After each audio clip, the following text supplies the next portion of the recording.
Welcome to angelic world. Video शुरू करने से पहले मेरे व्यूवर से एक रिक्वेस्ट, वीडियो को शुरू से अंत तक पूरा देखें।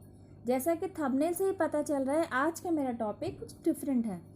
एक्चुअली यह वीडियो मैं आप जैसे मेरे रेगुलर व्यूवर्स की फरमाइश पर ही बना रही हूँ। कार्मिक अकाउंट से रिलेटेड वीडियोज़ मैं पहले भी डाल चुकी हूँ। इसी सिलसिले में आप लोग कार्मिक अकाउंट से रिलेटेड नॉलेज और ज़्यादा गेन करना चाहते हैं, यह वीडियो भी बाकी वीडियोस की तरह ही आप सभी की लाइफ चेंजिंग प्रोसेस में हेल्प करने के लिए ही है।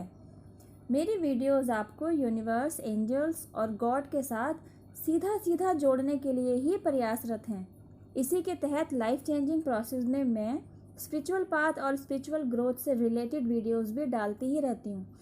अब चलिए थोड़ा सा कार्मिक अकाउंट के बारे में हम रीनॉलेज लेते हैं, फिर बात करते हैं कि कार्मिक अकाउंट को क्लियर करने में यूनिवर्स जी की क्या भूमिका होती है। ओके, देखिए, हम सभी जन्म लेने के साथ ही जिन लोगों के साथ रिश्ते में बंधते हैं वे होते हैं हमारे रिश्तेदार, जैसे कि माता पिता, भाई बहन, चाचा चाची, ताया ताई, दादा दादी एंड सो ऑन।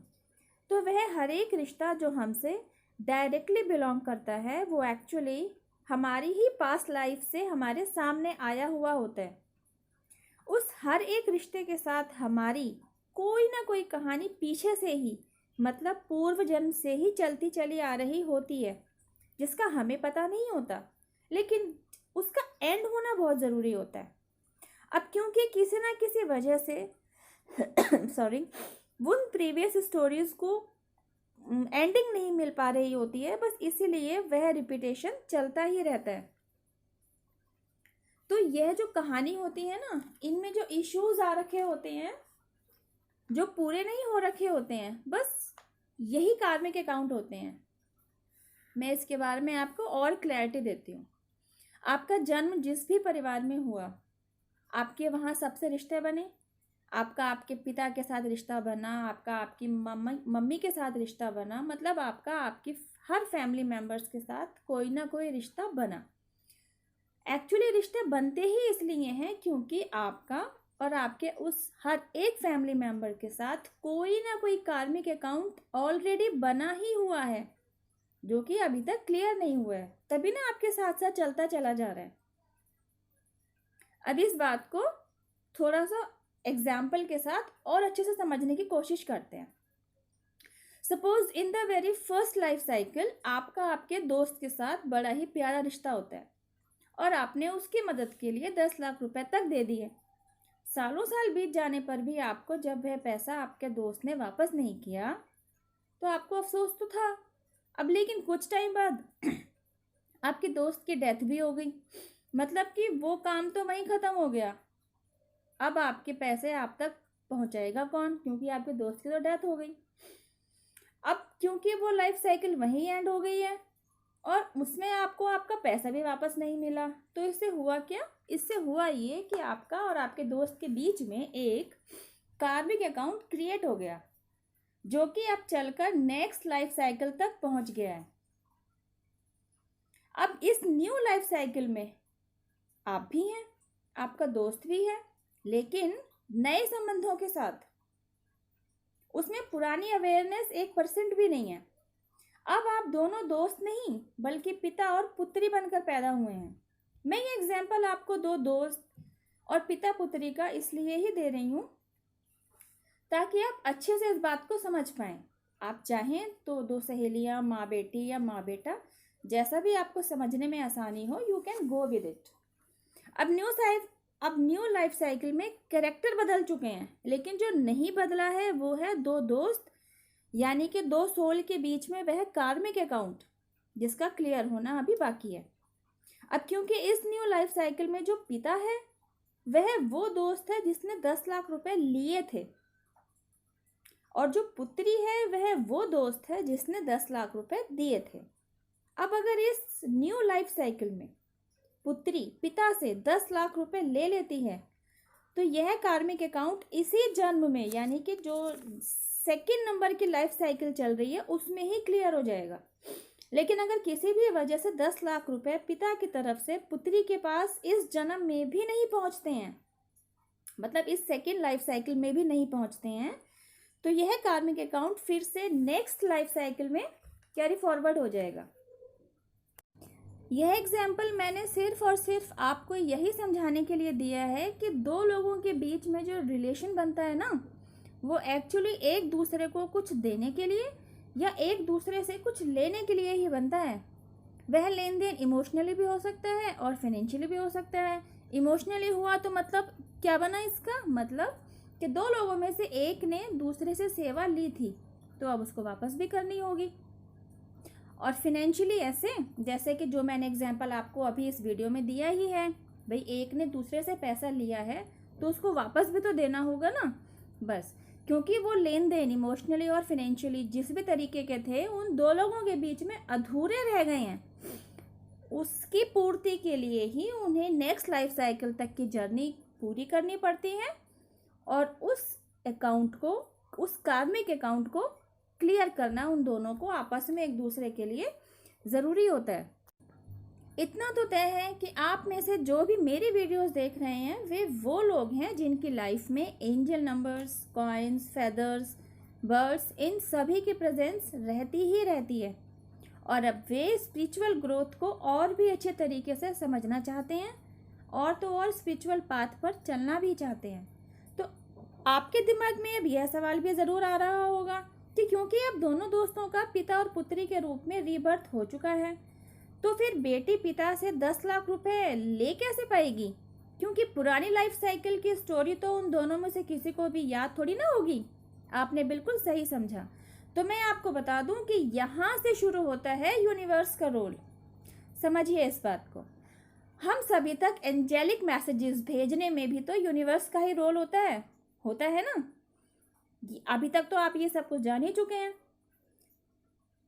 हम हमारे कार्मिक अकाउंट निपटा पाएं, मतलब उन्हें क्लियर कर पाएं और हम में से जिनका भी सोल मिशन है हम उस तक भी पहुंच पाएं। बस इन सब में भी यूनिवर्स की ही अहम भूमिका होती है।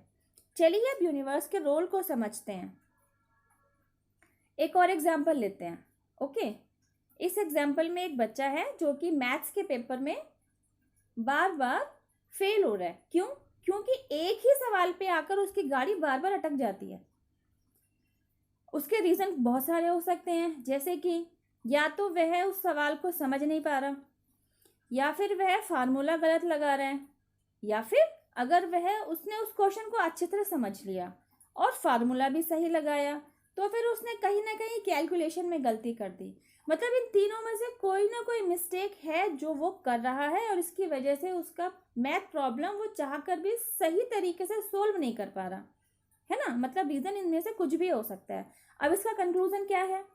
इसका कंक्लूजन ये है कि जब तक वह बच्चा, मतलब उस बच्चे को कुछ जो प्रॉब्लम चल रही है वो यह है कि वह बच्चा उस मैथ्स प्रॉब्लम को सोल्व नहीं कर पा रहा, और जब तक वह उस मैथ्स प्रॉब्लम को सही तरीके से सोल्व नहीं कर पाएगा तब तक उसका टीचर उसे मैथ प्रॉब्लम सोल्व करने के लिए देता ही रहेगा।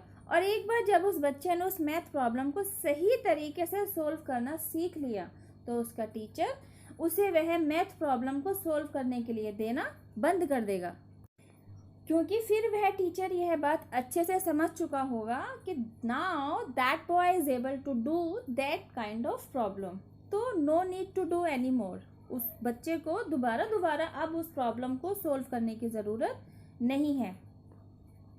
तो बस यूनिवर्स द्वारा हम पर काम करने का या हमसे काम करवाने का तरीका भी कुछ ऐसा ही है।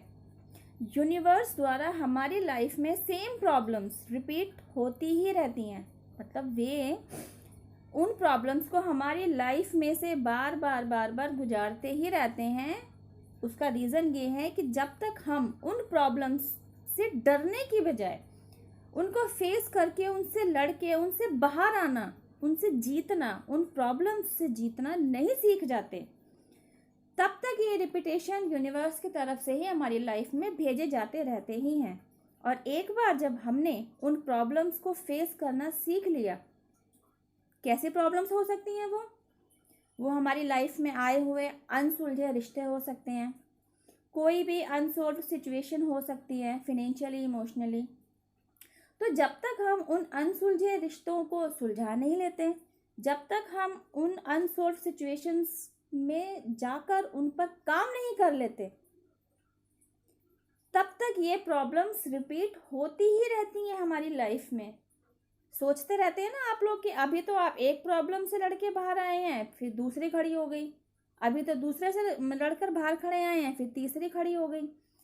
That is just because of your better concern with the help of universe. वो आपको उस बेटर जगह तक पहुंचाना चाहते हैं जहां पहुंचना आप डिजर्व करते हैं। लेकिन होता क्या है कि बार बार आपकी या हमारी लाइफ में जो भी सिचुएशंस आ जाती हैं, हम उनको फेस करने के बजाय ना हम उनसे घबरा जाते हैं, हम उनसे डर के बैठ जाते हैं, हम उनसे हार के बैठ जाते हैं। एंजल नंबर्स जो आपको बार बार रिपीट होते हैं, उनके पीछे के मैसेजेस होते हैं ना।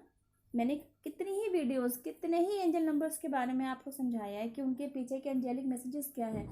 Angelic messages according to situation अलग अलग हो सकते हैं, लेकिन आपके साथ यूनिवर्स हमेशा खड़े हैं। आपको आपकी परेशानियों से बाहर निकालने के लिए ही वो आपके सिचुएशन के अकॉर्डिंग आपको रास्ता देते ही रहते हैं।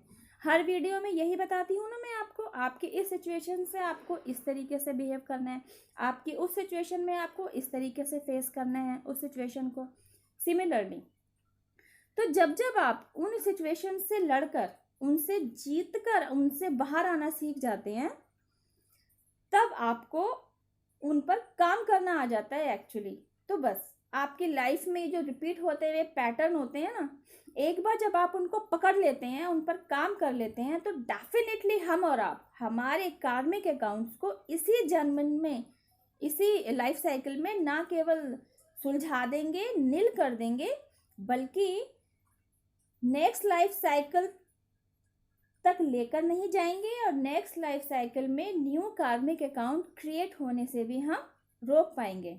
आई होप गाइज इस वीडियो में मैं आपको कार्मिक अकाउंट्स क्या होते हैं, ये क्लियर क्यों नहीं होते हैं, और कार्मिक अकाउंट्स को सुलझाने में यूनिवर्स द्वारा हमारी लाइफ में कितना इम्पोर्टेंट रोल प्ले किया जाता है, ये मैं आपको अच्छी तरीके से समझाने में कामयाब हुई हूँ।